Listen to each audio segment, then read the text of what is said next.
আজ হলো আমার 30 ডেজ ফ্যাট লস চ্যালেঞ্জের ডে 27 এর ভিডিও। আর আজকে ভিডিওতে যা যা খাবার দেখাবো, তোমরা যদি সারাদিন এই খাবার মেনটেন করে খেতে পারো তাহলে কিন্তু পাক্কা তোমাদের ফ্যাট লস হবেই হবে। আর এই খাবার খাওয়ার সাথে সাথে যদি তোমরা ওয়েট ট্রেনিং করো তাহলে তো কথাই নেই। তাহলে দেখাই চলো। সকালে জিমে যাওয়ার আগে বিটরুট জুস, তার আগে জল, আর জিমে যাওয়ার আধ ঘন্টা আগে এক কাপ ব্ল্যাক কফি আর দুটো ডিমের অমলেট খেয়ে যাই আমি। তারপর জিম থেকে ফিরে একটা মিক্সি ব্লেন্ডারে ওয়ে প্রোটিন, আম, তোমরা চাইলে এতে দইও মিক্সড করতে পারো, এভাবে শেক বানিয়ে পোস্ট ওয়ার্কআউট মিলে নিই।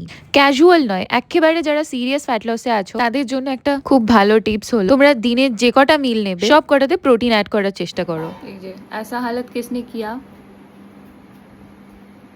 इसने। এরপর লাঞ্চের থালিটা একবার দেখো। লাঞ্চেও কিন্তু আমি প্রোটিন হিসেবে সয়াবিন রেখেছি আর কিছু ফাইবার্স। বিকেলবেলা নিয়েছিলাম একটা পেয়ারা।